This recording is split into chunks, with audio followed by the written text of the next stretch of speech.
1 year ago, Kevin Feige, along with Charlie Cox and Vincent Donofrio, announced the Daredevil reboot that we've been waiting for years. Daredevil Born Again! Resulting in the crowd and the internet going insane.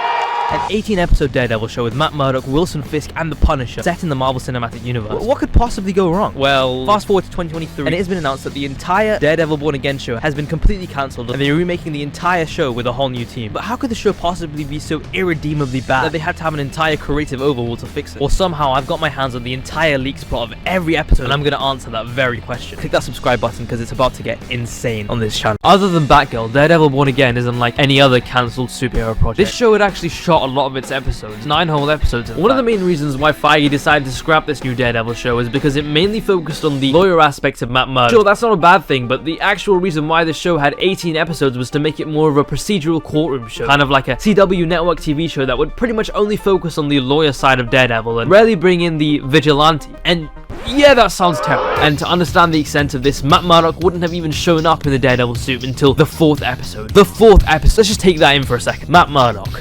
Daredevil, wouldn't have shown up in the Daredevil suit until the 4th episode of the Daredevil series. And do you want to know the reason why he wouldn't be showing up in his suit until the 4th episode? Well, it's because the show was going to open with Foggy Nelson, the best friend of Matt from the original Netflix show, died. Yes, the show would open with Foggy died. What are you doing over there at Marvel? Are you guys okay? Matt would fail to prevent the death of Foggy. This would lead to him hanging up the suit and cowl for a year. One of the two most integral characters for this version of Daredevil gets killed off in the first few minutes. That sounds bad, right? But it gets even worse. Karen Page, the other main character from the Daredevil Netflix series, wouldn't show up or even be mentioned in the show. Like, literally not once. Like, she never existed. In the continuity of the MCU, she did exist, because the original Daredevil show has been confirmed canon. Everything that happened on the Netflix series, a part of the sacred timeline. Would be confident in saying it is part of the sacred timeline. What could possibly be the reason for that? At least they brought Eldon Henson back for a few minutes before he's suddenly murdered in the first episode. But to not even mention Deborah Ann Wool's Karen Page, it's as if Marvel was purposely trying their best to make every Daredevil fan hate this show. And how did Charlie Cox, Vincent Donofrio, Eldon Henson, and John Bernthal sign on to this? But it's about to get worse. So after this, Matt would close Nelson and Murdock. Found the Nelson Murdock sign in the trash. And start a new law firm called Murdock & Associates, with a new lawyer friend called Kristen McDuffie. I'm sure they'd make her a great character, but why replace these two amazing and compelling characters for Kristen McDuffie? The show would also follow the Devil's Reign arc from the Daredevil comics, where Wilson Fisk is running to be mayor of New York City, with a campaign that focuses on backing law enforcement to take down vigilantes. So the first episode of Daredevil Born Again would open with Foggy's death, and then go to the present, where it is New Year's Day, and Fisk is sworn into office. He gives a speech in Times Square where he promises to take down the city's vigilantes like Daredevil, Punisher, and Spider-Man, who he specifically name drops in the series. I'm not gonna lie, I have no idea how he's able to do this after being exposed so publicly. I mean, I guess he is the Kingpin for a reason. Also, remember how excited we all were when Feige announced the first season of Daredevil Born Again would be 18 episodes? 18-episode first series, first season. 18 episodes. Daredevil Born Again. Well, yeah, they changed that, and the cancelled show would instead be 2 9-episode seasons.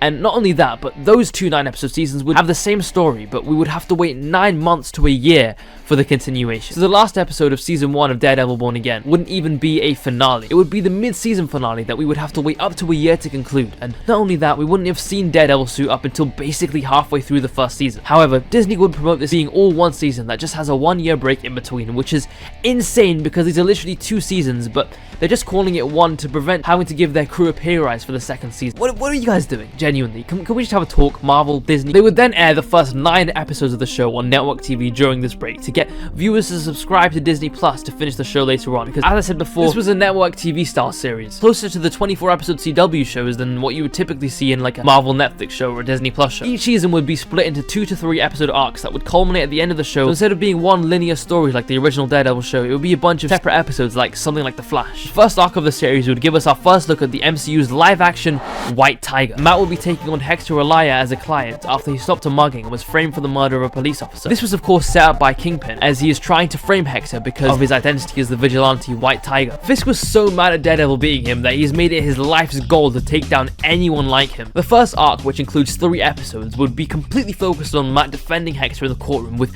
no Daredevil action at all for the first 3 episodes. Then we go into the second arc of the show where Matt finally suits up into the Daredevil costume. He does this because Fisk's corrupt cops are misusing the Punisher symbol. This was included in the show in an effort from Disney to still use the Punisher symbol after it has been tainted by people doing the same thing. The specific quote is that these people misusing his symbol gets the devil inside Matt itching to be unleashed. This is also what brings Frank Castle, aka the Punisher, back to the fold, as he has to take matters in his own hands to deal with these racist police officers himself. I'll admit, it is cool to hear some more Daredevil and Punisher action returning to the small screen. Anyways, do you remember how in all 3 seasons of the original Daredevil show, Matt only had 1 Daredevil suit, with a few slight modifications? Well, in this show, Matt would have 6 completely different Daredevil suits. So he'd practically be changing costume every other episode. And I find this really strange, to be honest. Could Matt not decide on an outfit to wear when he fights crime, so he's constantly workshopping his wardrobe to look the best? Like, just go out and fight crime, Matt. How your costume looks really isn't that deep. Also, the overarching villain of the season will be the Daredevil comics villain, Muse, who will likely still be the villain for the upcoming Daredevil Born Again show. Muse is a minor villain from the Daredevil comics, who is a deranged artist that becomes a superpowered, sociopathic serial killer. CBR calls him one of the most terrifying new Marvel villains of the decade. So hopefully he'll be great in the final show. Vanessa would also be completely recast for this new show, with Sandrine Holt playing her instead of the original portrayal by Ayelet Zoe. During the show, Fisk and Vanessa would be going through couples therapy. Their therapist would be none other than Matt's new love interest to replace Karen, Heather Glenn. I can't wait for when Fisk finds out about that. The show, since it would be continuing from the original Netflix series, would keep the death of Ben Urich and would have his niece appear in the show and be played by Janaea Walters. She will be planning to continue Ben's fight against corruption and honor his legacy. The character of Echo is also set to appear in the show after Matt has made his debut in her series. Jessica Jones would also be making an appearance in the show, played by the same actress as Kristen Ritter. Something that is great about this new revamp for the show is that Kevin Feige specifically stated that he felt the show was too different from the action-heavy and brutal Netflix show, and is aiming to make the new Daredevil Born Again show more akin to the original Netflix series. Which is great, because if this CW-type Daredevil show was released, Marvel would never hear the end. All of these leaks will just help us to feel way better when the actual Daredevil Born Again show releases, as it will be much closer to the original Netflix show, and hopefully we'll enjoy it a whole lot more than this. Hopefully they don't make Foggy die, and they actually mention Karen, like at least mention her, and do not make us wait a year to see the rest of the first season. Please,